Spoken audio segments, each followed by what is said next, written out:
Hello, beautiful people. Happy Sunday and happy December 1st. We just entered into the last month of this year 2024, the year number 8, the year of strength. And we entered into it with new moon in Sagittarius, which just experienced a few hours ago. And I'm going to talk about the after effects because I'm going to be covering the transits for the upcoming week and see what happens there. But before I go any further, I just want to remind everyone that my 50% off Black Friday sale is still ongoing for another day and a half. It will end at midnight Pacific Standard Time tomorrow on Monday, December 2nd.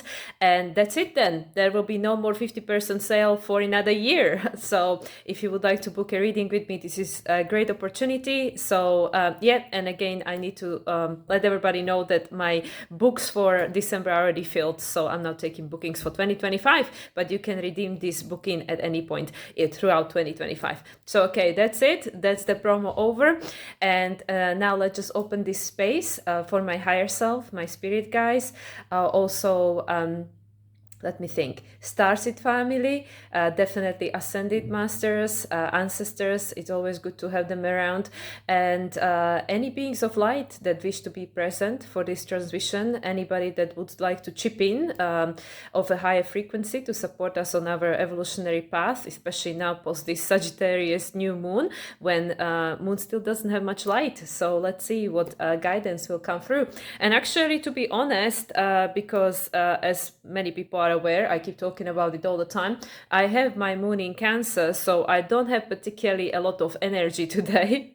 There is not much light going on there, you know, with the moon at the moment. And moon is now in the second decan of Sagittarius on Aries decan, which is all about new beginnings. I actually just had a trine to my Mercury, natal Mercury in Aries by the sun. So, and I'm going to have a conjunction to my Uranus. Who's gonna conjunct my Uranus? I'm gonna have somebody conjuncting my Uranus later on tonight. So anyway, so there is a lot of stuff going on for me. So all that beside, I'm just going to name the astrological aspects. I'm going to see if there is any message that wants to come through, and then I'm going to focus on the cards.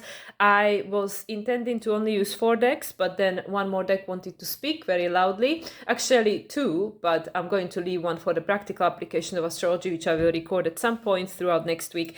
And then of course I have the major arcana of the tarot. So anyway, so let's just dive in, guys. So as I already mentioned, we just experienced the new moon in Sagittarius, which was in fact the very first new moon in Sagittarius with Pluto in Aquarius in our lifetime. This was the first lunation since Pluto moved into the sign of Aquarius for the next 2 decades. And what else is there to say? Of course, Jupiter is retrograde as the ruler, and we were jumping from these planets to planets, how everything is connected. I already covered that in my last week's astrological forecast. Also, yesterday I just published my collaboration with Adrian, so if you want any more details about these lunations, you can definitely find it there. So we're just going to now move forward from there. So depending where you are in the world, for some guys it will be still happening tonight, Sunday the 1st. For some people it will be already happening tomorrow, Monday the 2nd. We will experience the second trine between Mercury retrograde and Chiron retrograde in Aries. The first time the two had a trine was on November 19th, right after the Taurus full moon, and on the same day as Pluto moved into the sign of Aquarius. But at that time, Mercury was still direct, and now Mercury is retrograde, Chiron is retrograde, so there's a lot of reevaluation going on, because of course Mercury is the current ruler of Jupiter. Jupiter is the ruler of the Sagittarius new moon we just experienced, and we had this beautiful grand fire trine, we still have, in a sky between the new moon, currently just sun, because moon is already moving, Mars and the North Node. So this is all supporting us. So with this Mercury, Chiron retrograde trine, and I already mentioned that the two of them have a love affair going on this year with all these triple aspects they have going on between themselves. The triple conjunction in the sign of Aries, triple trine from the sign of Leo, Mercury in Leo, and now triple trine from the sign of Sagittarius. We'll have one more on December 31st, alongside with the new moon in Capricorn. And this is all making us to reevaluate things, like what it is that is preventing us from like creating this storyline that we want to be experiencing, that we say we want to be experiencing. And then subsequently, this is happening on Monday. Venus will be making a trine to Uranus retrograde in Taurus, currently ruled by Venus since 2018 and on and off for another 2 years. And Venus being in a sign of Capricorn, this is the final decan, 24 degrees, 36 minutes. So let me quickly count. This is Virgo decan, which is all about adjustment. And this is a closing trine. This is a closing trine, which is a preparation for the next conjunction next year.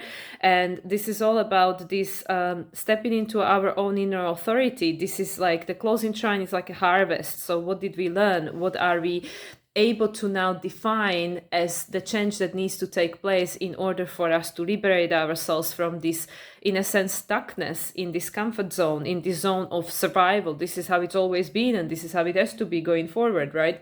And not necessarily because Uranus, of course, retrograde now, the ruler of Pluto in Aquarius, we're going beyond that. And then tomorrow, Monday the 2nd, Moon will move into the sign of Capricorn. Okay, then Tuesday, just Moon will be busy as usual. I have stuff going on in my chart. But then on Tuesday night, Wednesday morning, again, depending where you are in the world, we'll experience Mercury making sextile to Vesta. And then on Wednesday the 4th, that's another busy day, we will have the second opposition between Mercury retrograde and Jupiter retrograde. This week is very Mercury oriented, by the way. So it's all about reevaluating the way we think, the way we identify reality, and the way we weave these stories together that we then create and experience and, think that this is the truth. So the second opposition between Mercury and Jupiter on Wednesday the 4th, the first one took place on November 18th, and there will be one more on December 26th on a Boxing Day. And this is from 16 degrees 44 minutes, which for Mercury, this is Aries decan. For Jupiter, this is Libra decan. So this is all about balancing, and it is an opposition which in its essence has the frequency of polarity, opposition, illumination, balancing, what needs to be balanced. So again, Mercury being retrograde, Jupiter being retrograde, they have a mutual reception. This is aspect that is fully active and was active, obviously, for this lunation we just experienced. So this is all about reevaluating, balancing, being able to find the middle point from which a new can be created, whether it's a new story, new perspective, or just a new way of identifying whatever you are experiencing. Then on the same day, Wednesday the 4th, Sun will make a square to Saturn.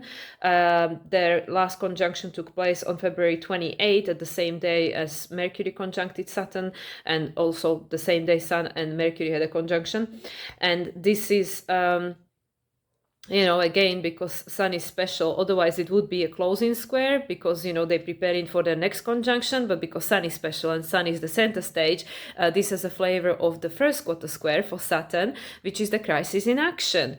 So Sun being in a sign of Sagittarius, this is 13 degrees, again, it's the Aries decan, which is all about, and actually it's the Aries degree as well, which is all about this new direction, new beginnings. Sun being in a sign of Sagittarius, post this new moon in Sagittarius, we're creating new story, new direction. What does this mean? There is an action that has to be taken. What action? Well, Saturn in Pisces, who is the authority, right? With the Venus trine in Uranus at the beginning of the week. You are. That is the only way you can free yourself, by becoming conscious creator of your reality. And also with the trine to Uranus, tapping into the quantum field. I'm very big on that these days.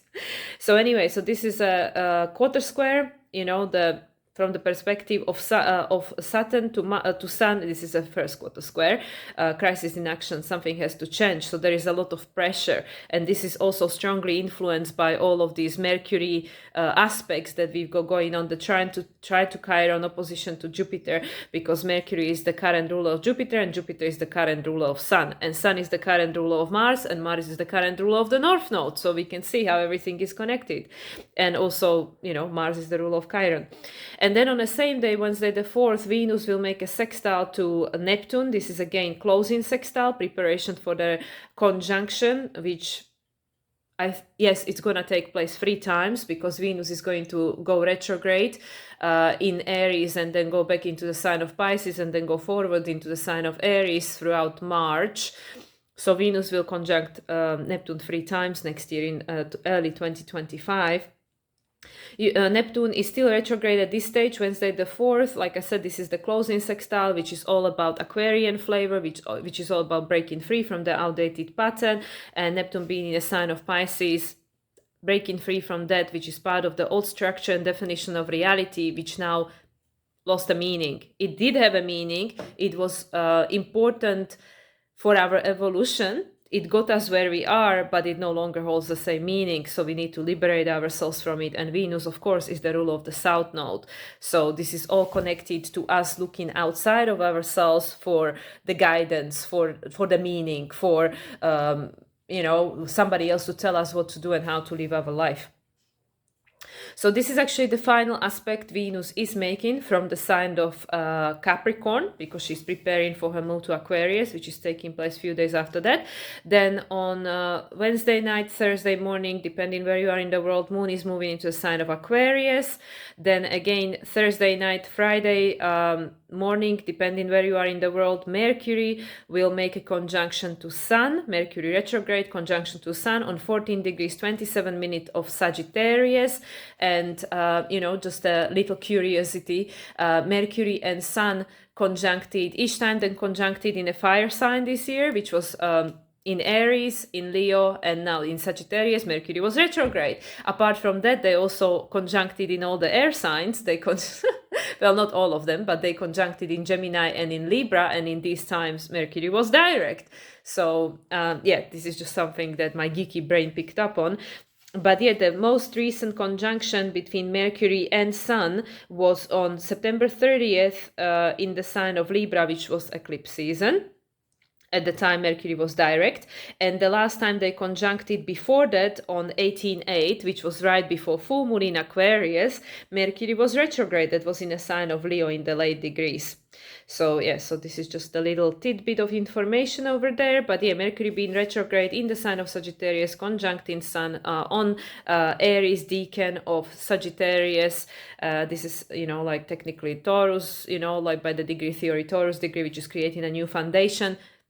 In order to create new foundation, new direction, we are reevaluating everything, especially looking at our limiting belief systems, because Jupiter being retrograde, it's making us to question, is this my truth? Is this my truth? Is this the reality I want to be experiencing going forward? Because Sagittarius is mutable, So it's up to each of us to decide, what is it? And then Friday night, Saturday morning, again, depending where you are in the world, I'm going to say Friday night for me, Mars is going to station retrograde in the sign of Leo on 6 degrees 10 minutes. This is still a Leo decan. This is a Virgo degree, because there is some work that needs to be done, some learning and adjusting.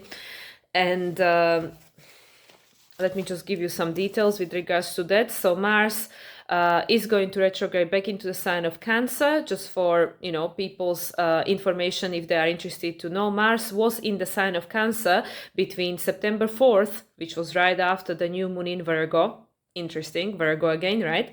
So Mars was in a sign of Cancer between 4th of September until 3rd of November, which was right after the new moon in Scorpio, right? And then Mars moved into the sign of Leo on the 3rd of November and will remain in the sign of Leo until 6th of January. 6th of January, which is where Mars will retrograde back into the sign of Cancer. This is in between Capricorn New Moon and Cancer Full Moon. Cancer Full Moon is the first lunation we'll be experiencing in 2025. So then Mars will station direct. Let me see, I have it written somewhere. On the 23rd of February 2025, Mars will station direct, and Mars will then move back into the sign of Leo on April 17th. April 17th, and I didn't write down how long. Oh, no, I did. Okay, Mars will return into the sign of Leo on April 17th, 2025, which is right after the full moon in Libra. And Mars will remain in the sign of Leo until June 16th. June 16th, which I remember now is right after the full moon in Sagittarius, because I remember saying it was on June 11th, right? So Mars is going to move into the sign of Virgo on June 17th, 2025. Okay, so we've got that covered. Mars is stationed in retrograde on 6 degrees 10 minutes of Leo, will remain in Leo until January 6th, after which he will return back into sign of Cancer, where Mars will remain until 17th of April, and stations direct on 23rd of February 2025. Subsequently, again, this is still happening depending where you are in the world, Friday night, Saturday morning. For me, it's happening on Friday night, Friday the 6th. Mercury retrograde is going to square Saturn. I already mentioned Mercury conjuncted Saturn the same day as Sun, which was February 28th. And this is again a closing square, which is crisis in consciousness. For Mercury to Saturn, crisis in consciousness, which is again about release. What do we need to release?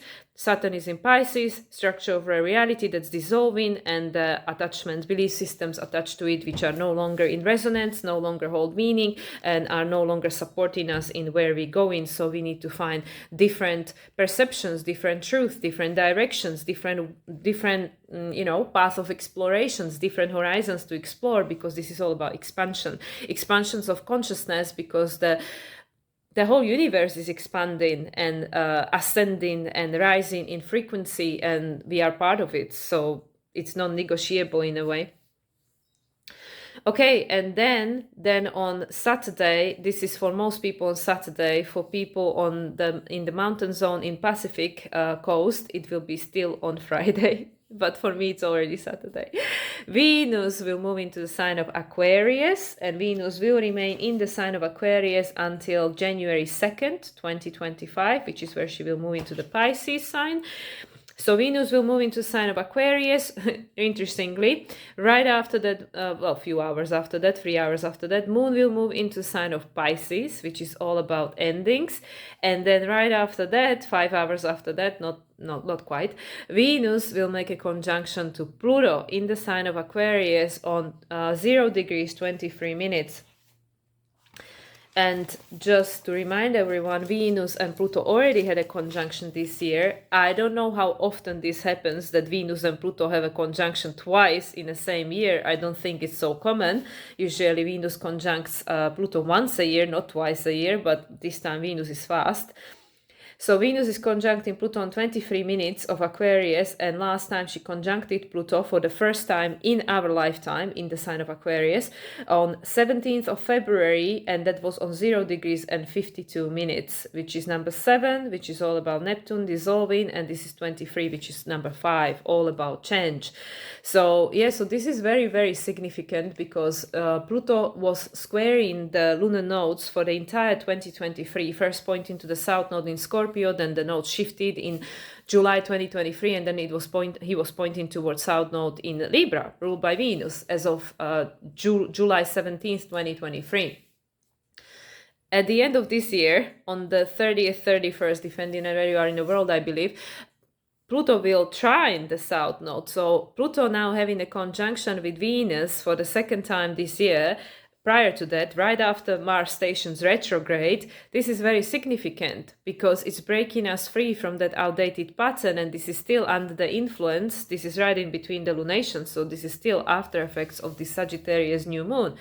We are no longer be looking outside of ourselves. This is not the way things are going to be working in the age of Aquarius, Pluto in Aquarius, and the next 20 years of Pluto being in the sign of Aquarius are going to make sure of it.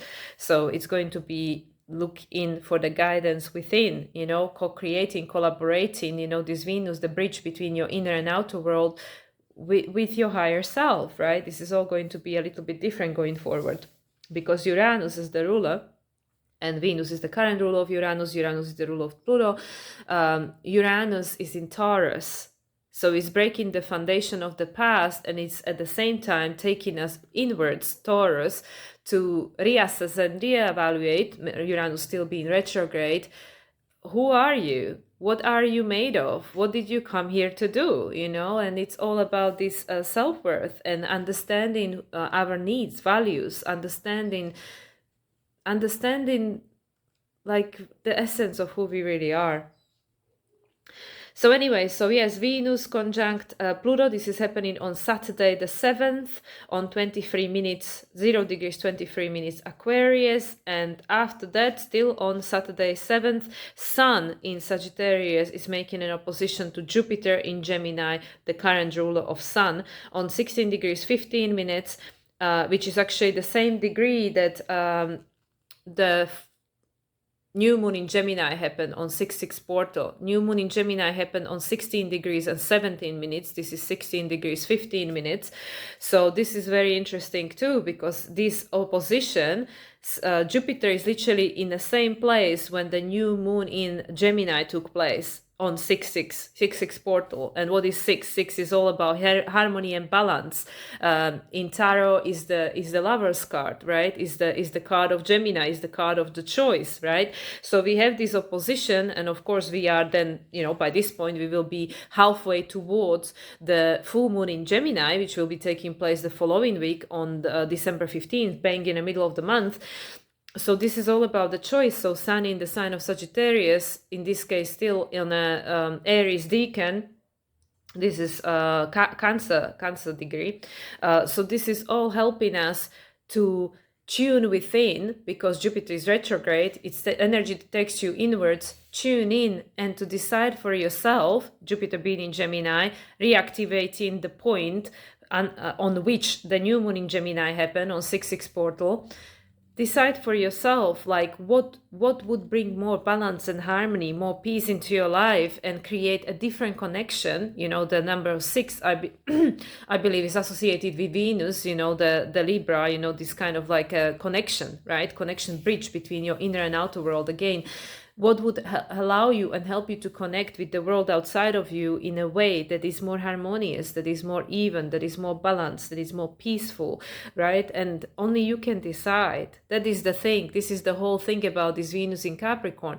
Only you can decide, because you are the creator, right? Like if somebody else decides for you, you will never feel empowered. You will never feel that, oh yeah, I created that, even though you did, but it was unconscious. So this opposition, and oppositions, once again, it's about illumination. Something is clicking, right? But I mean, Mercury is still retrograde as the ruler of Jupiter. So it's probably like inner knowing. Before you can see it manifested in your outer reality, there is an inner knowing. There are a lot of things that are being downloaded into us, a lot of realization, a lot of awakenings that are happening for so many people right now, where people are just becoming much more clear. They don't have all the answers with regards to like, okay, what is the other thing? What is the alternative? But they're becoming much more clear about what it isn't anymore, right? Like, it's like, I feel this is happening for so many people. And then Saturday night, Sunday morning, for most people, who knows if it's for most people. For me, it is still on Saturday night. Neptune will station direct on 27 degrees and 8 minutes. By the way, I forgot to say this is a super busy week, guys. There is so much happening. I have 2 pages of notes. So yeah, Neptune is stationing direct on 27 degrees and 4 minutes. Yeah, and this is... let me count. Pisces, Cancer, this is Scorpio decan, right? Scorpio decan. And Neptune stationed retrograde on July 2nd. So that was right before the Cancer new moon, right? And Neptune stationed retrograde on 29 degrees 56 minutes, which is 11:11. And now we have Neptune.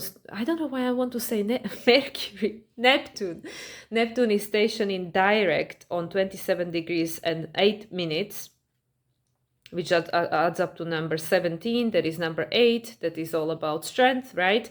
And yeah, this is happening on Saturday night, Sunday morning. So Saturday is super loaded day. So if you feel overwhelmed on a Friday, Saturday, then you know why, because there's so much stuff happening. So yeah, Neptune is stationing direct. So now we're going forward momentum. Saturn is already direct, which is impacted, of course, by the energy of this Neptune. And this is all about us now starting to understand. This is going to become more like conscious clarity. What holds a meaning and what doesn't, what needs to go and what is coming, what is staying, and what new it's being attracted into our life, because this is all about this the sentence that is popping up for me all the time now with regards to the titles of different things that are suggested by YouTube algorithm. I don't chase, I attract. And this is very Aquarian thing, this is very quantum field thing. I don't chase, I attract.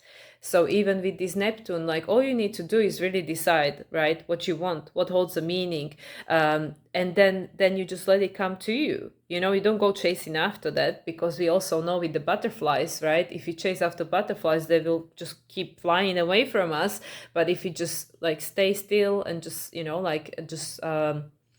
don't do nothing, that they will come back. And that's like that with everything in life, right? When we chase after it, it just runs away. So anyway, so Neptune station in direct is going to help us after all this reevaluation of the time, while Mercury, I'm sorry if I say Mercury, I mean Neptune right now. Neptune, since Neptune was retrograde since July until this point, December 6, 7, what is it? 7, 8, right? So 7th for most people, for me anyway. I'm so sorry, guys. It's still Mercury retrograde. I always get affected. I'm doing my best. Moon doesn't have light, so I'm doing my best. Moonlight doesn't have any light right now. So anyway, so yes, so Neptune is stationed in direct is definitely going to help us to have much more clarity with regards to meaning. What holds and doesn't hold meaning, what is to stay, what is to go. And then that's it for this week. Then we'll have Vesta is going to oppose Chiron, and Ceres is going to conjunct Pluto on Sunday. And then, then on Monday, Moon will move into the sign of Aries. So we will start the new week on Monday the 9th with Moon in Aries. Well, I mean, we started still with Moon in Pisces, but Moon will enter into Aries. So that will be a new cycle. So, oh my God, and it's 11:11 right now. So just from everything that I named, which probably you all forgot by now, I'm not surprised, because there is so much stuff going on. Like, come on, this was a new moon in Sagittarius. Why we are bombarded by all these energies right after? And this is while Moon is gaining light, right? So this is the waxing phase that's going to be taking place. Yes. Okay. It's because with this new moon in Sagittarius, as I already mentioned, this is a huge opportunity to seed your future timelines, and we're going to do it in a new way, right? We're not going to do it in this outside in way. We're going to do it from the inside out way, because everything is retrograde. Jupiter, Mercury, retrograde, Mars preparing for his retrograde, obviously Mars station in retrograde before the end of next week.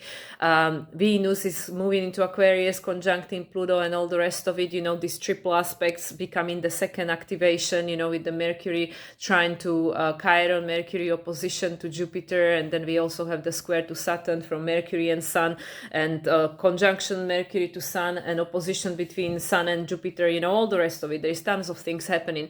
But what all of this really represents is the same thing. Like all of these aspects, it doesn't matter which one you want to zero on. They are all supporting the same energy, which is this energy of change, which is this energy of this new direction, this new story that we are creating individually and collectively as a part of the universe, multiverse source. This is happening for the whole thing, for the whole, all that is, this is being co-created by everyone.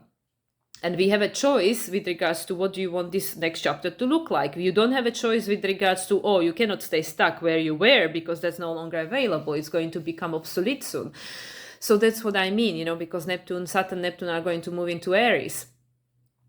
So right now we are being literally, like my good friend keeps saying to me, you're being cooked. We are all being cooked right now. We are all being cooked, because this is your opportunity to decide for yourself, to discern, like, what do I want then? Okay, if this reality, if this world is changing, is never gonna be the same as it was, and there are these new horizons to explore, which is exciting if we allow ourselves to feel excited about it, with this Chiron in Aries, still retrograde, which is like, okay, do I allow my wounding to control my life forever, or do I just go okay, never mind, this was part of my life, but it doesn't have to define my future.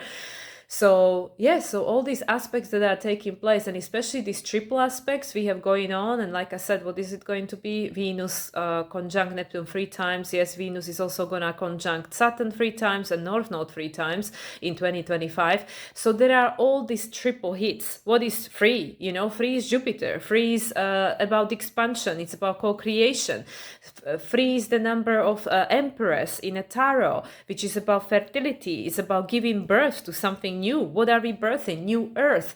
So there are all these triple aspects going on, all of them, but a lot of them, many more than usual, happening between all these different planets that are making us to look again, this is how it was. This is, when we go on the autopilot, subconscious mind program, this is how it's been a long time, but now we go backwards, Mercury retrograde, Jupiter retrograde, we go backwards, and it makes us to reevaluate, go within, which is so many people are having the dark night of the soul, even though Lee Harris and Ziz will tell you there is no such a thing. The soul doesn't have a dark night. It's a dark night of the human.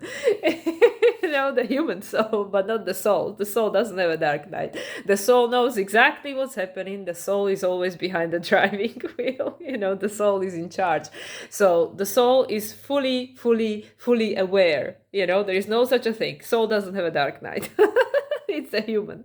So anyway, either way, this is how we are experiencing it. This is the verbal description of the experience that we got attached to, yes, dark night of the soul. So whoever is having the dark night, a lot of us are experiencing that, and a lot of us are realizing that everything that I thought, everything I believed, everything I knew, and I even was attached to, is that still truth? Is this still something that holds a meaning, that matters to me? Is this in alignment with who am I becoming? Who am I? Am I even who I thought I was? So all of this is happening for so many people, and it's really fully in alignment with the energies, because we are in a sense challenged, and encouraged, depending on the planet. Obviously, the squares to Saturn, you are being challenged.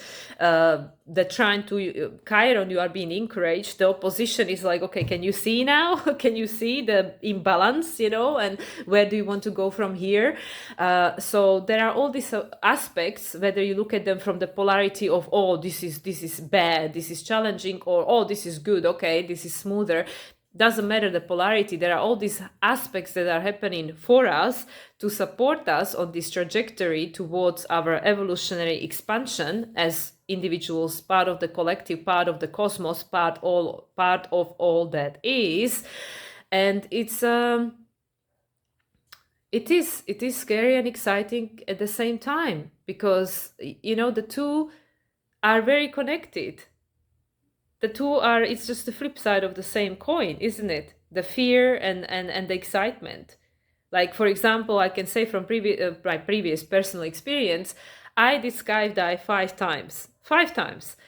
And every single time I was as scared as the first time. It doesn't matter, because the survival, the instinct kicks in, so obviously when you hang in from this opening of the plane, tiny plane, right, like a little tin, and you're supposed to just jump and free flow through the air, right, the body has a response. It's are you kidding?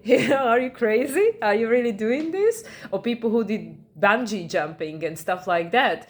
So, but there is a excitement at the same time. So that's what I mean. It is kind of the same thing. Fear and excitement, right? It's the same thing. It's just the flip side of the same coin. I'm afraid, I'm afraid to jump into this void. Is the parachute going to open? Can I trust this person I'm tandem skydiving with? What if I'm dead, right? But there is also that excitement. There is that excitement of but I remember what it feels like, this free flow. And then once the parachute opens, and I mean, anybody that ever skydive, it can get very addictive. And I mean, I'm Taurus. I like being on the ground, okay? I'm not particularly keen on free flowing through the air, but I like the point when the parachute opens. And this is literally where we at. As a humanity, we are bloody scared because we are like, what do you mean? I'm supposed to go there through this opening in the plane? What if the parachute doesn't open? What if nobody catches me? What if I hurt myself? What if I break my leg when I'm landing? What's gonna happen, But at the same time, I mean, yes, you can come back with the plane. I mean, you can. You don't have to jump if you don't want to. But I think from our application to reality that we are, I mean, yes, you can come back with the plane. You can just, and a lot of people will. You can just check out within the next 20 years and say, no, I didn't sign up for this in this lifetime. I didn't come here to do that. I didn't come here to jump. I didn't come here to jump into the unknown. I came here to play the role of the contrast. It represents the polarity. So I'm going to come back, with the same plane. So I'm going to go back, not with the same consciousness, because the soul is always growing and expanding. But when people decide, soul will decide, okay, in this lifetime, I'm going to play the role of the contrast. I'm not going to wake up, even though, of course, the soul is always awake. But as a human, I'm just going to play whatever role I'm going to play, because somebody has to play that role. Even in the movies, you have to have extras, right? There cannot be everybody co-star. Not everybody has to be the main star. There has to be people who are not the main person, right? Doesn't make them any less important, because if it wasn't for them, that the movie would be kind of like meh, boring. So yes, so with regards to this skydive analogy, imagine, yes, there are people that are going to go back, and in this lifetime they're not going to wake up, they're not going to take the plunge, they're not going to jump, they're not going to jump into this void, into this opening in that plane that is like, is my parachute going to open or not? And this is literally the thing. Do I trust? And this is something that I personally, in my current experience, I'm being tested on all the time. Do you trust? How much do you trust? The universe is always, always testing us, because this is like we know this is a masterclass. We are all coming back to planet Earth to grow and evolve, and it is a masterclass. We have everything to our disposal. The polarity, you can manifest whatever you want. You can experience whatever you want. Why do you think we come back here? Because this is the Earth school, right? You can learn whatever the hell you want. So that's what I mean. So some people are going to go back with the plane, they're going to go back and they're going to just play their role and go hasta la vista. I'm not in for this, this is not what I signed up for. That's fine, there is no judgment. And then there are people that, are at the back of that plane that, they're not ready to jump yet. It's not their turn. And there are people who are already flying, free flowing, and there are only people who landed. It's just so funny. It's this analogy is so perfect. It's so perfect. Thank you, Spirit. It's so perfect. And I've experienced this 5 times. And I was actually going to do it once more, but then, COVID happened. So my plans got cancelled, just with everything else. The world went still, on a standstill. And my cruise ship career has come to its abrupt end. But anyway, that's another story, of course. But yes, that's what I mean. So this is where we at, in a sense, this reality we are experiencing at the moment is coming to its to its end. It's not going to be as abrupt. I don't feel it's going to be like, okay, so today it's ending, tomorrow something new, because like this is planet Earth, so things take time. And this is something that's for me personally, I've been facing a lot, this patience. You have to be patient, and hangman, So this is, I feel, the state that many of us are in, when the old no longer holds a meaning. It's kind of like, yeah, well, we still need it, especially like with regards to the system. We still need it because there is nothing to replace it yet. There are new things that are being created, big trial and error and all the rest of it, but nothing new is in a place fully to replace that which we know, which is now not working, but it's still holding us, right? It's still supporting us to a certain extent.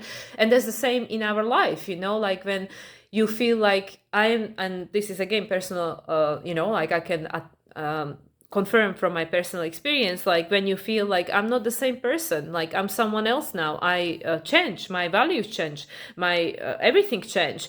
But my outer reality hasn't changed. Everything is like technically the same, doing the same thing, going through the same routines. So many people might be experiencing that it's kind of like a twilight zone, right? Like a twilight zone when you feel like, oh my God, I'm not the same person. I have all these realizations. I'm questioning everything. I don't know who I am. I don't know what to believe, but I still have to get on with my life. If you have dependents, you have to go to work, you have to do laundry, you have to buy groceries, you have to do cooking, you have to take the trash out.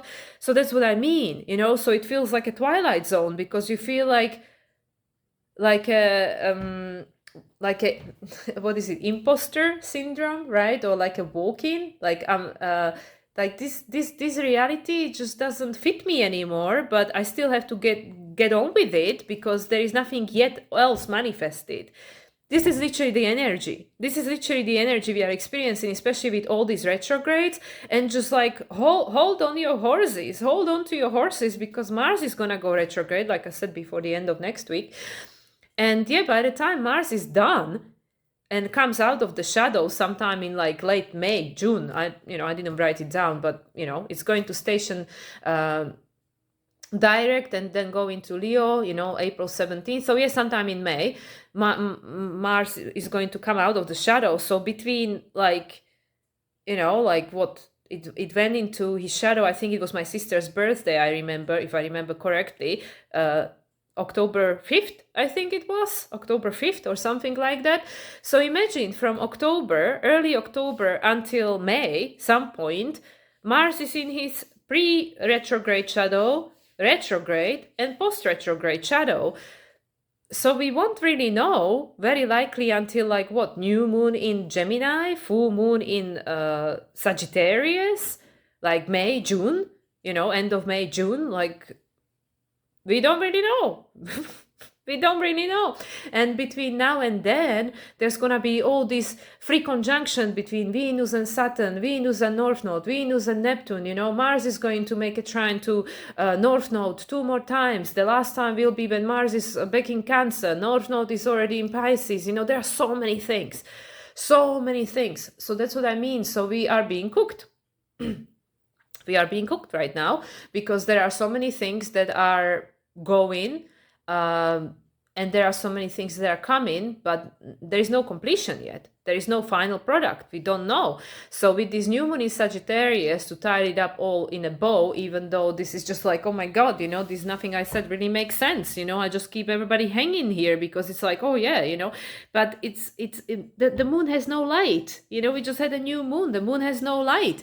So we don't have any clarity. Mercury is retrograde. Jupiter is retrograde. Mars is just about to go retrograde. Chiron is retrograde. Neptune is still retrograde until next weekend. Uranus is retrograde.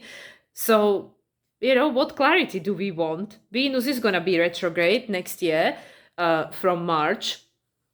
Mars stations direct, Venus goes retrograde like 2 weeks later. So that's what I mean. There is so much stuff that is under evaluation because you're becoming someone completely different. Your life, like all our lives, are going to completely change. This world is going to completely change. So right now we are going through this process of dissolving. We are going through this process of metamorphosis where we are becoming someone new, and that someone new will think differently, believe different things, value different things, and then eventually act in a different way, connect with reality in a different way, connect with people in a different way, and help to co-create a different manifestation of the reality we are experiencing. And with this Sagittarius New Moon, this is what got seeded. So in a sense, and I mentioned this I believe in my video, I mentioned this with Adrian yesterday, we are going through our life review while being on this planet in a physical reality, and you deciding right now, while you letting go of, reevaluating, looking back at your life and deciding that, okay, well, this didn't quite work for me, or yeah, this, like obviously I'm grateful for the lesson, it made me who I am, but I don't need to do this again. I don't need to repeat the same lesson. So it's like that. It's like literally we're all going through like a life review in a sense. We releasing, letting go of that which is no longer serving, which is no longer working for us. We are reevaluating, we are redefining, we are relabeling, we are doing everything, the re-release. And then at the same time, while this is taking place, because again, contrast, polarity, duality, at the same time, you decide in what you do want. Because now you know what you don't want. You might not have the full clarity and the full picture what exactly you want, because like I said, between now and June next year, come on, there's going to be so many things. Mars is going to go retrograde. Like, don't hold on to everything very lightly, because you might even think this is my authentic expression, this is what I want, and I'm talking to myself here too.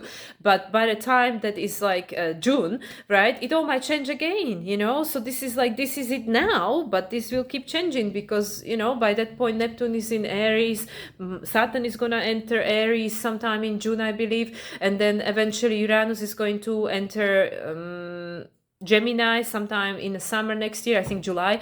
So that's what I mean, so there is all this back and forth, and at the same time nodes will be in Pisces, Virgo, so all these readjustments, release, letting go, culmination, it is the year 9 after all next year, and tying up loose ends, closing the chapters, blah, blah, blah. So at the same time as we are letting all these things go and realizing, recognizing, discerning, deciding, based on the polarity, duality, and contrast, this is what I don't want, this is not my preference. So you are letting go of the old, you are co-creating the new, but the new is going to keep changing, right? Because this is the back and forth dance we will be going on. Like I said, the node Pisces, Virgo, this is mutable energy.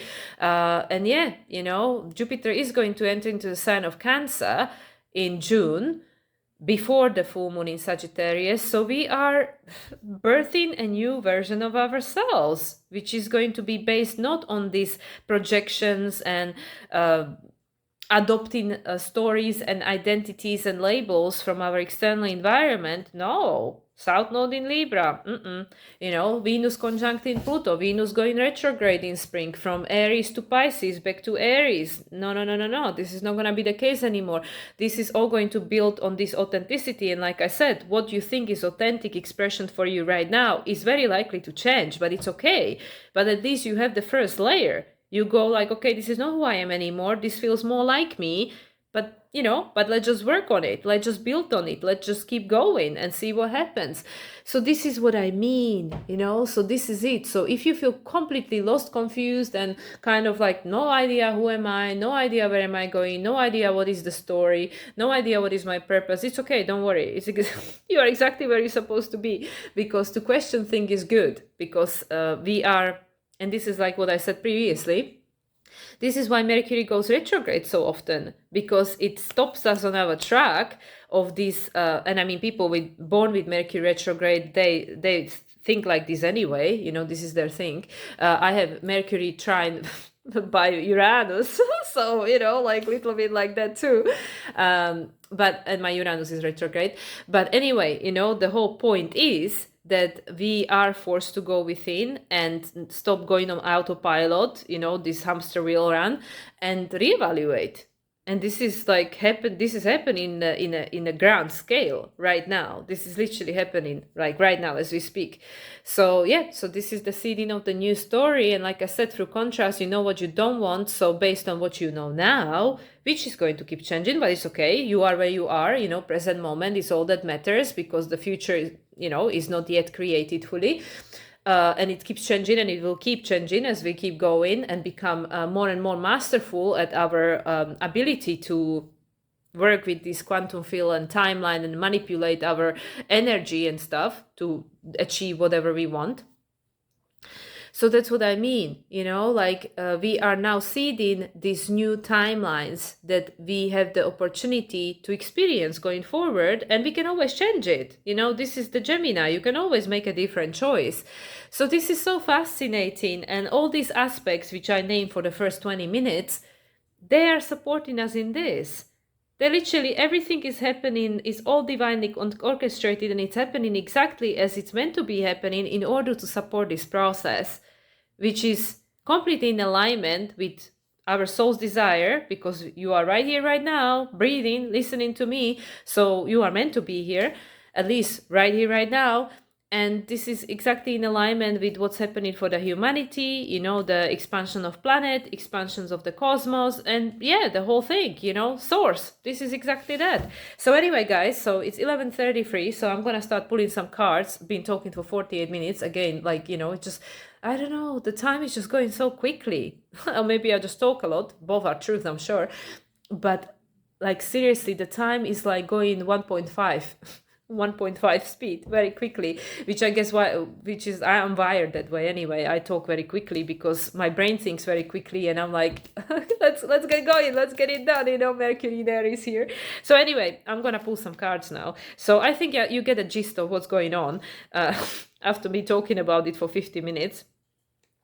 And yeah, this is, I think it's great. I think it's a fantastic opportunity. I just realized that I don't have one of the PDFs open for one of the oracle decks that I want to use. Let me just pause. Okay, guys, I got all the stuff ready now because I was talking for so long, they just start closing it themselves on my phone. Anyway, so this is where the astrological part technically ended. So I'm going to now pull some cards. So if you're not interested for this part of the video, then thank you very much for your attention. And for anybody who is, then here we go. These are the cards with regards to the post Sagittarius New Moon energy, but still being in it because it only just happened a few hours ago. So anyway, I'm going to use the Oracle of the Seven Energies from Colette Baron Reid. So let's see what is the energy that we're playing with at the moment over here with this Sag New Moon. Okay, we have a jumper. Smoke and mirrors, right? Nothing is quite what it seems. Number 42, which is number 6, balancing. And there is also these butterflies, and look at the vortex in a mirror. So yeah, looking within, not without. And yeah, the butterflies, opportunity to transfer stuff. So a lot of things, that's what I mean, smoke and mirrors. A lot of things are becoming much more clear to us when we tune in within and then start asking the right questions. And then this is literally the retrograde energy. We are re-evaluating, like, is this my truth? You know, this is the Jupiter retrograde in opposition with Mercury retrograde as Jupiter being the ruler of this new moon. Is this my truth, or is this just smoke and mirrors, right? Something that somebody told me I should believe. And yeah, and at the bottom is open to discovery. Yeah, look at that keyhole, you know, open to discovery. This is number 34, which is number 7. We've got a sequence, 6 and 7. So yeah, don't take everything at the face value, yeah? Nothing is what it seems, and be open to discovery. Be open to find your own answers, you know, and there is a key. Key is within you, and look at the star, the future. The key is in your individuation, star, the Aquarius. The key is within you. So yeah, so this is pretty profound. Let me just see which chakras they are, but I don't think I'm going to... do I want to read the interpretation? Okay, so the 34, the open to discovery, it's a throat chakra, you know, so self-expression. And the 42, smoke and mirrors, are the third eye. Yes, exactly. Use your intuition to discern what is your truth. You know, not everything you see or you are being told is the truth. So this is about us fine-tuning our intuition and our self-governance, because it's part of it, you know, like Pisces, Capricorn, they sextile each other. Pisces also sextile Taurus. Taurus and Capricorn, they trine one another. This is part of your new foundation. To see beyond the veils, beyond the stories, beyond the smoke and mirrors, you know, trust your intuition, hone to your, you know, your own intuitive guidance. And then this one, be open to discovery, the self-expression. There are brand new horizons for us to explore, Sagittarius New Moon. But you can only explore them when you create them, when you tune in and discover what it is that you want to be exploring.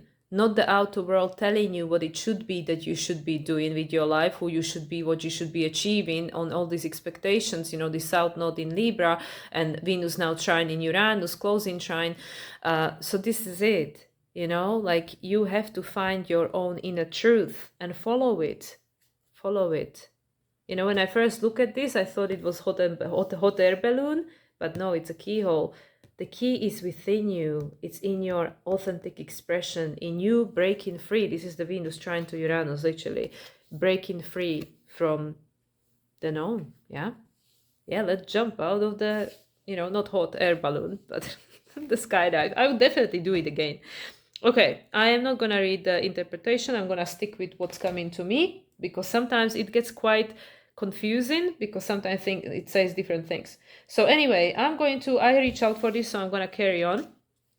I'm going to use Moonology messages. I actually love this deck. This is my favorite from Jasmine Boland.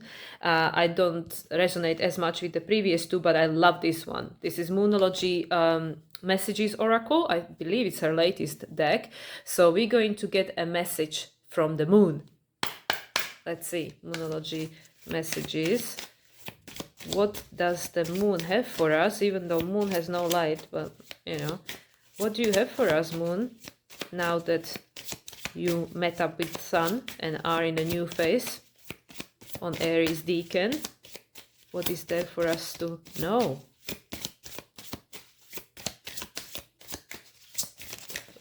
Okay, too many cards flipped, but this one, I'll take this one. Enchanted. Moonlight. Oh, triple moon goddess, there we go. Moonlight, look at the full moon. Yeah, it's all dark, but the full moon, I don't know, maybe with the full moon in Gemini, but I really feel more the full moon in Sag. You know, the June 11th, full moon in Sag. And by that point, I'm sure Pluto will be retrograde already. Full moon in Sag. There is a journey ahead of us, and we will know much more by June. But at the moment you seed in it, so you deciding where is your journey going to take you. We don't have the clarity, we don't have all the answers, but look, the entire cosmos is co-creating with you. It's the void, you know, like look at the black sky. It's the unlimited potential. You can go wherever you want to go. You know, and there are a lot of lunar cycles that has to take place between now and then for us to understand. Okay, and then at the bottom we have take a breath. Yeah, just breathe, you know, and there is another full moon. Moon struck. And there is a lot of red. Be grounded. You know, reach for that. This is like a kind of like a magician vibe I get here. In a sense, you know, like she is like grounded, but she's pointing to the sky. Like we need to be grounded to fully connect. Take a breath. You know, everything is happening in a divine timing. Okay, I'm going to read these because this is a new deck. I only use it like a couple of times. I did pull a card for myself, pull cards for myself yesterday. Okay, let's see. Moonlight and Moonstruck. Okay, I need to... Okay, I'm sorry, I had to pause because I'm not as familiar with this booklet, so I need to find it. So Moonlight, so this one, Enchanted. There is something magical and enchanted about moonlight. Whatever it touches turns a beautiful creamy silver. Something is doing this in your life now, or is about to. Life is all about cycles, as is astrology and moonology. Right now, you're about to move into a more enchanted time or cycle in your life if you believe. You know, that's the Sagittarius. You decide whatever you want to believe. Whatever you're wishing for can come true because you're starting to believe again, perhaps after a rough time. This card reminds you to focus on the good while you process the difficult. Yeah, this is the paradox which I was saying, you know, that we are choosing what we don't want, but at the same time we have the opportunity to decide by contrast what we do want. If you can't feel the magic in your life, take support from daily practice or just breathing out with the intention of breathing out stress through cleansing breaths. It might be dark now, but there is moonlight at the end of the tunnel, so keep the faith and see the world through kind eyes. If you affirm that something is too good to be true, you might take it so. Instead, believe that life can be magical for you, and it can be. Additional meaning for this card: smile more, trust trust the process, get in touch with your inner child, believe it and achieve it, expect good things. About this symbol, we're taught to fear the dark, but the moonlight of a full moon shows us that there is less to fear and more to be grateful for. No darkness, no moonlight. Here we go. Yeah, that really resonates. And then this one, Moonstruck, take a breath. So it's interesting because this card also mentioned the breathing, because when we stress, we hold on our breath. How many people are shallow breathers, including myself? Okay, take a breath, this one.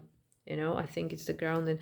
The word moonstruck sounds dreamy and gorgeous, but in fact it means somebody who's gone a little crazy. Drawing this card means that you might be becoming obsessive or just going too far with regards to whatever situation it is you're asking about. It's like someone who says they're madly in love. Madly? Is that really a good idea? This card comes with a message to get your feet back on the ground. Yeah, the grounding.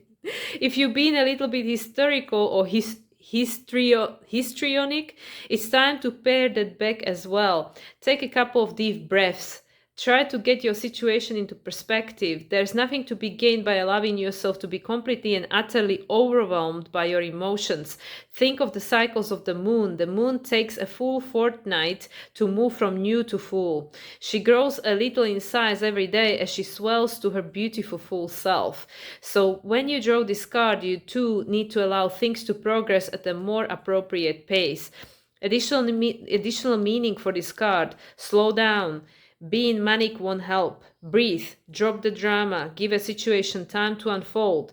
About this symbol, Moonstruck often refers to falling so crazily in love that you just can't think straight. It sounds lovely in practice and looks great in the movies, but it is a little bit harder to handle in real life. Yeah, I can resonate. But I also feel it's about the situation, like taking it from micro to macro, but obviously both are, happening at the same time. Like I feel a lot of people are feeling overwhelmed, so I'm just looking at it from the general perspective now, that we have the opportunity with this new moon to see this magic, to see this new way, like this completely different reality, different timelines, to tap into this quantum, to draw to yourself what you do want, because now you know what you don't want and stuff like that, right? But at the same time, the external reality, the outer world, makes us feel so overwhelmed because of what we see manifested, that it makes us feel a little bit crazy, because the gap between what I want and what I have, or what I think that is possible, and what I believe that is probably not possible, it's just so vast. So I feel like this is all about what's coming out for me, the patience, the opportunity to ground, the opportunity to master our emotions, so not to allow anything outside of us, whether it's a love interest or politics, to take you out of your equilibrium. So, so you can still, like, in whichever situation and whichever moment, focus on this. That, okay, yeah, this is happening, and yeah, this is one aspect of the reality, this is one storyline, but it doesn't have to be yours. It doesn't have to be yours. So that's what I mean, like taking it more to like a general, because I don't think everybody is like crazy in love right now, even though some people are.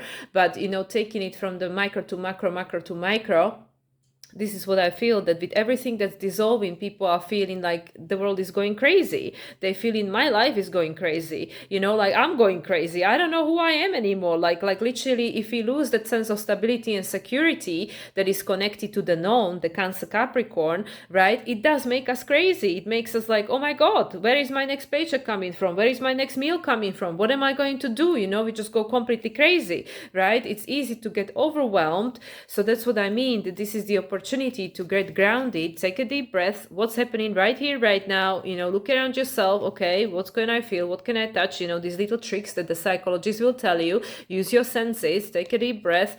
And right now you okay. Okay, right now you okay. So, so this is what I mean. This is, I think, opportunity between now and the full moon in Sagittarius, when we will see the illumination of what we see it right now, these fantasies that we, believe that can become a reality, like all of this. this is the opportunity for us to become more masterful with regards to our emotions. Like how much do we allow the external environment, whether it's a person, whether it's a situation, whether it's a circumstance, whether it's a governmental body, to take you out of your peace and harmony, take you out of your equilibrium, take you out of your 0 point from which you are creating this new, right? So this is really powerful. Definitely. Okay, now talking about, okay, I'm gonna go for this one first and then we go for the fairies. So I have the elemental oracle from Stacy DeMarco. This is about the elements, because I feel the direction, where is the wind blowing, what are the elements, and then I have the fairies because I don't use the fairy deck very often. I hardly ever use it, to be honest. But I feel we need to bring a little bit of magic into this. And then we're going to end with the Oracle of Delphi, which wanted to speak. So anyway, so we go to the elementals now, talk to the elements with regards to these directions, which is going to be potentially different for different people. But yeah, this deck wanted to speak, and this is yet another one that I don't use all that often. But elements, and the help from the elementals with regards to the current energies. Sagittarius New Moon going forward between now and Sagittarius Full Moon. Okay, we have a flyer. Let's see what they are. Oh, 2. Oh, okay, perfect. So we have a speed, movement, 42. Again, 42. We had here 42. Smoke and mirrors. Things are dissolving quickly. Things are moving very quickly. Speed. And then we have magic, alchemy. And this is interesting, like, look, these circles, breaking free from the past cycles, like this is again a very magician vibe. And this is 43, which is number 7. Oh my God, it's the same thing. This is 42, 43, and 37. So we have 42. Here is again 42, 6 and 6. This one and, let's just put them together. It's a great opportunity to break free from this spell we've been put under, right? Things are moving very quickly. And then this is 34, this is the opening to discovery, right? Through the self-expression, self-actualization, individuation, authenticity, exploring new horizon. And then this alchemist is the same thing, number 7, 34, and 43. This is crazy. So alchemy, magic, you have the opportunity to completely alchemize your life, create something completely different from what was, right? Even though that's all we see at the moment, but things are going to change very quickly. They're going to change very quickly because it's already been seeded, but we need to keep grounded. We need to balance these emotions. We need to become the alchemist, the magician, where nothing outside of you can create for you with your consent, unconscious consent, but now becoming conscious creators of reality. And at the bottom is what? Fire of creation and volcanoes, yeah, because things are going to erupt. They're going to start erupting. But fire, look at this fire of creation and all this, like Vika, all this symbology, sacred geometry and stuff, and she is holding that fire, she's in charge. Number 8, of course, strength. We are being cooked, right? We are being cooked. We're creating. So, and I'll take the volcano as well because it's very relevant, and it's 8 and 9. Again, they connected. You could say I just badly shuffled the deck, but there is no coincidence. So yeah, so there is this volcano that is bubbling under the surface for all of us, because a lot of people, how many people feel resentful and angry, especially when they first wake up to the realization that what you thought was the reality is a smoke and mirrors, right? How many people feel really angry? They feel really done badly by, angry at society, angry at government, angry at religion, angry at everything, just angry, which is, it's a fire, it's a driving force. Just don't let it to cook you, right? Don't hold it for too long. But that's what I mean, there is the volcano bubbling, ready to burst, the volcano of this suppressed stuff, but also the volcano of your authenticity. There is this this essence of who you are that's been suppressed for so long because of the conditioning, trauma, suppression, whatever, and it's coming out, it's gonna come out, it's coming out. So everything that's happening, whether it's in your microcosm or macrocosm, even with all this stuff that's gonna be happening in the world going forward, and I'm sure there'll be plenty of it, it is serving because it's making the volcano to burst, for the fire to come out, for you to become who you came here to be, to become the alchemist, to become the creator of your reality. There is this whole new horizon to be discovered. This is amazing. So that's what I mean, so like, and it's interesting because I was just listening to Initiation 2023 from Lee and Ziz, and they literally use the analogy of volcano.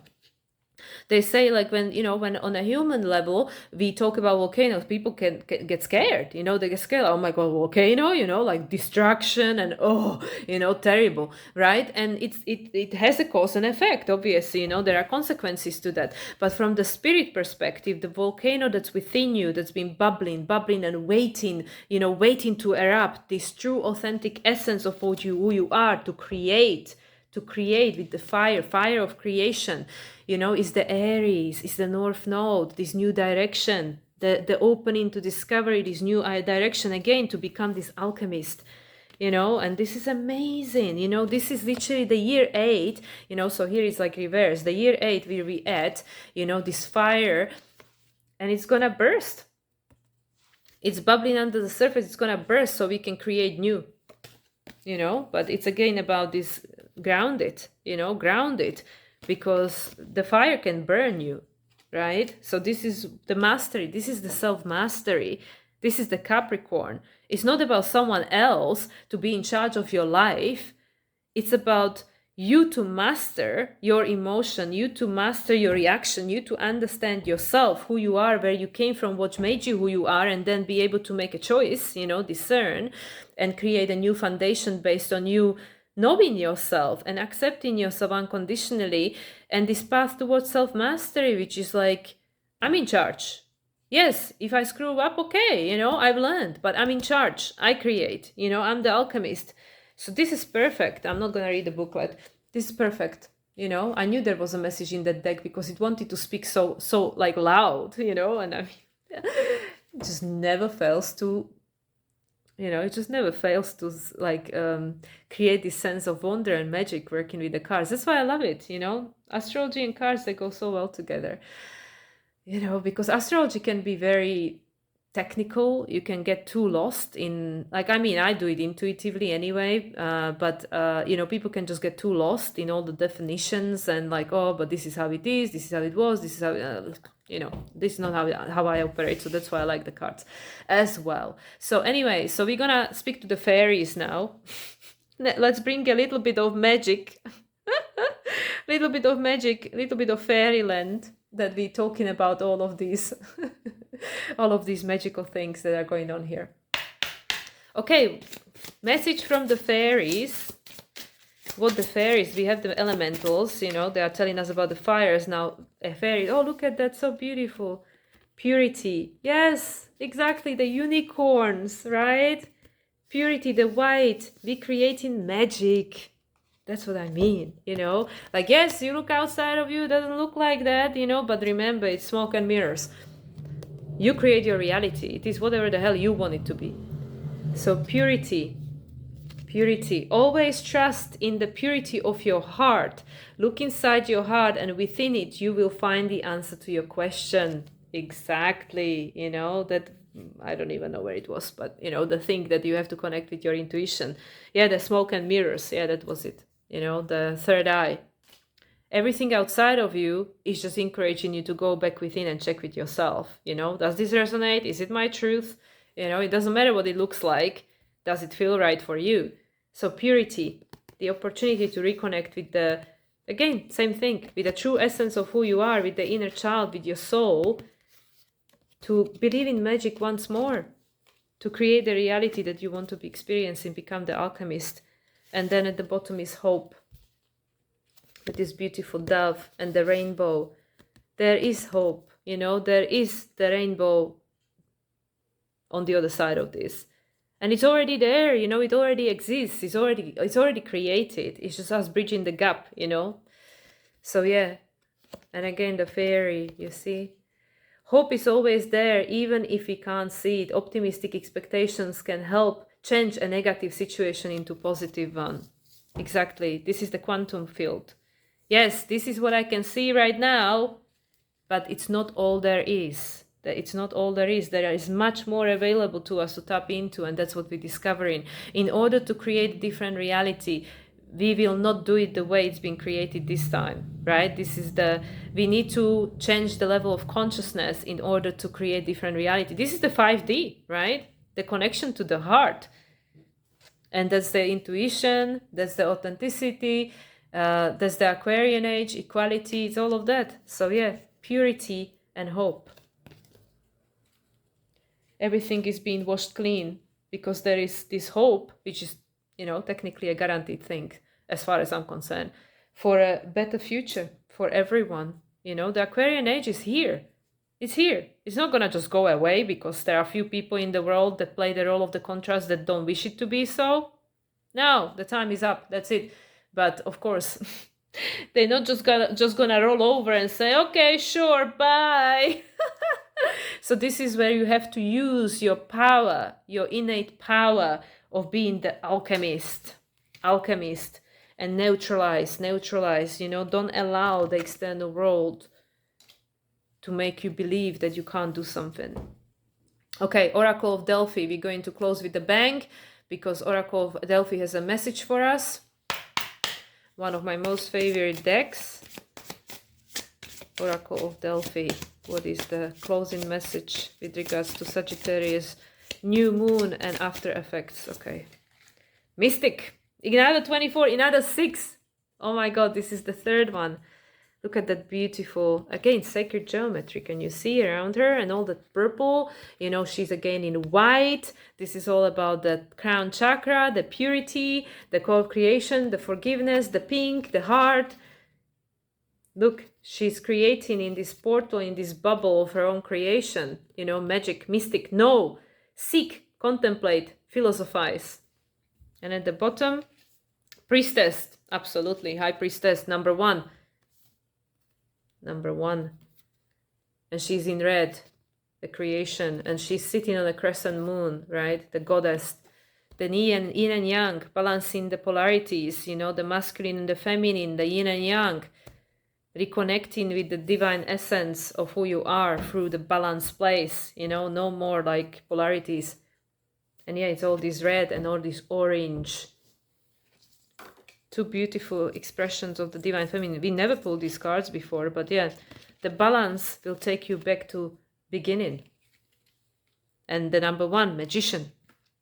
So you can create whatever you want. It's this guy, the alchemist. But, you know, number 7 is all about Neptune.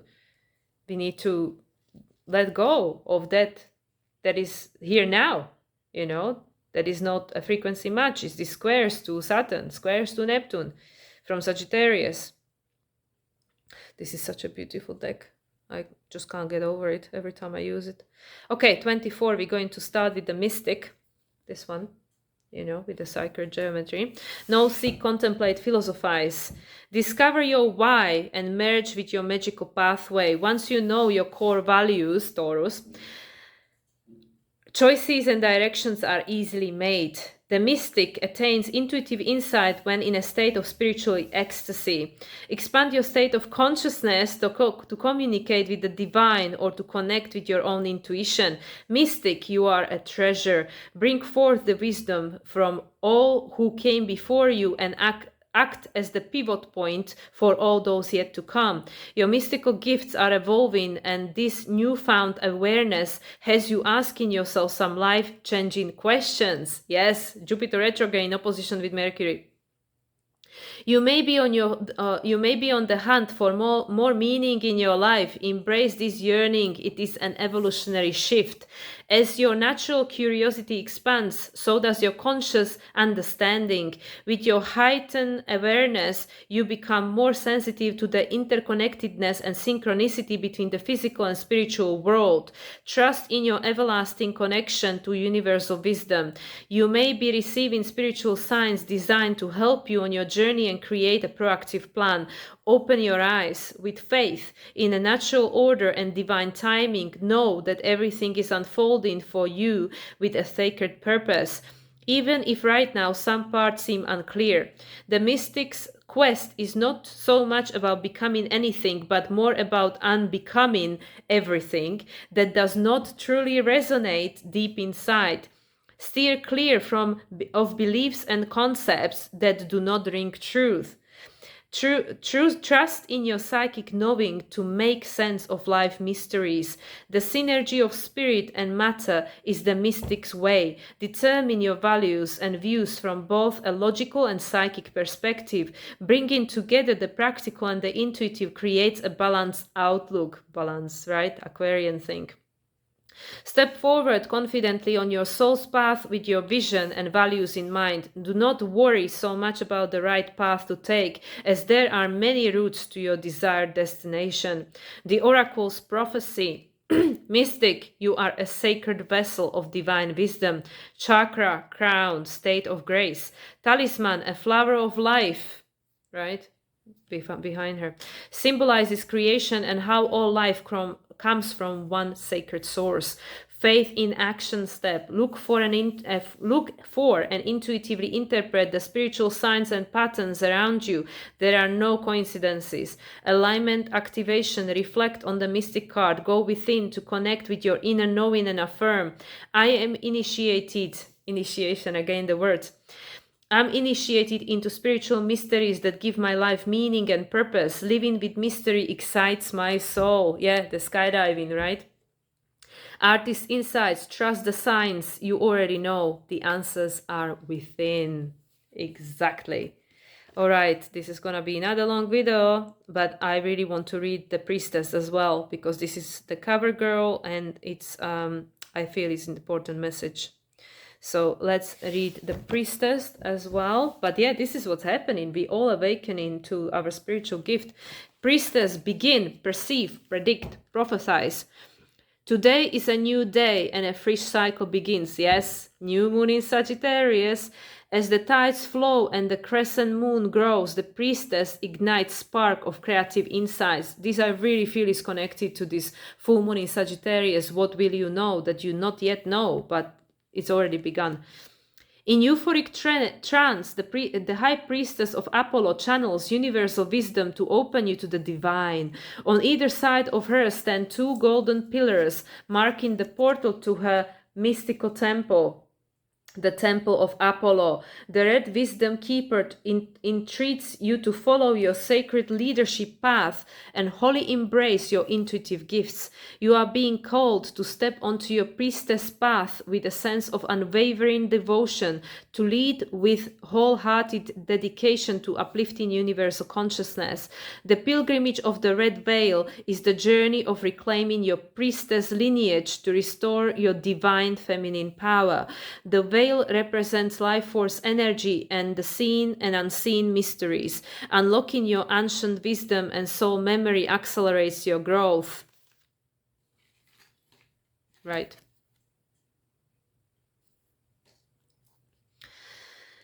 Embarking on this journey of self-discovery requires commitment and devotion. Venus in Capricorn. You are asked to reconcile and release wounds and limiting beliefs so that you can embody your authentic essence, activate your divine blueprint, and awaken the world. Your connection to Source is endless and ever unfolding. Being human and spiritual, you have the natural ability to unite heaven and earth. Your own healing journey is a natural consequence of embarking your purpose. We are all connected. By helping others, you heal yourself. Your cyclic nature, authentic essence, and higher calling supports your priestess mission. There is strength in your gentleness, so embrace your softness, dear heart. Your actions will have the most impact when you lead with compassion, love, and profound sense of spiritual service. This is the heart-centered consciousness. Read between the lines to see a higher perspective. Remember, the things that broke your heart also opened your eyes. Feel your emotions without judgment to transmute past pain into peace. Most of the darkness in your life is because you are blocking your own light by undervaluing your brilliance. Step forward and embrace your crown of spiritual service. Honor your body, tap into the ancient mysteries, and become a clear and poised channel for spirit. You've got this. The oracle's prophecy, a leadership opportunity is opening for you. Chakra, crown, again crown, higher consciousness and devotional service. Talisman, the priestess wears a red robe denoting feminine life force. She holds a laurel spring. What? Spring, yeah, that signifies Apollo's love for humanity. Okay. Faith in action step, foretell the future, scry, look deeply into crystal balls or other reflective objects or surface to visualize significant insights. Alignment activation, honor your sacredness and announce with conviction. I trust my connection to the divine. Intuitive messages flow freely to me. I have clear psychic visions that guide my higher mission. Artist insights, priestess path, awakening intuitive gifts, divine feminine codes. I feel that this is about the clarion call, not just about women. This is clarion call, to step into our purpose, to step into our mission that we came here to fulfill. Because we all were men and women, in previous lifetimes. It's not about gender. This is about the purpose, what you came here to do. This is the Leo, Mars going from Leo back to Cancer and then back again to Leo in April. And then, like I said, by the full moon in Sagittarius, you will know more than you know now, for sure. So there are a lot of activations going on right now. Initiation activations that we not yet see, we not yet understand, but they're absolutely happening. Okay, closing card from Major Arcana. The secrets, the great secrets. Okay, Major Arcana. Last message, Wheel of Fortune. This is the card of Jupiter, expansion. There is change in the air. Change in the air, everything's gonna change. And at the bottom, the Emperor. Yeah. You becoming the creator of your reality. So this is how the world is gonna change. By you creating a new one, right? By reclaiming your power, reclaiming your sacredness, your divinity, and stepping into your purpose. Beautiful. These were such a beautiful messages. The Sagittarius New Moon is just something else, right? Okay, guys, let me close this session. I thank my higher self, my spirit guides, ancestors, Akashic Record Keepers, Starseed family, Ascended Masters, and all the beings of light that were present, angelic team, fairies, oracles, elementals, oracle cards, everyone being present for delivering this message. Thank you, everyone. And thank you, everyone, for being here. If you're still watching, thank you for your support. I hope that you find these messages valuable. I definitely did. I'm definitely going to rewatch this myself. And I wish you all wonderful rest of the weekend. Once again, if you wish to book a reading with me, you have another just over 24 hours, depending where you're watching this. And I look forward to seeing you again next time. Much love, everyone, and have a great time. Bye for now.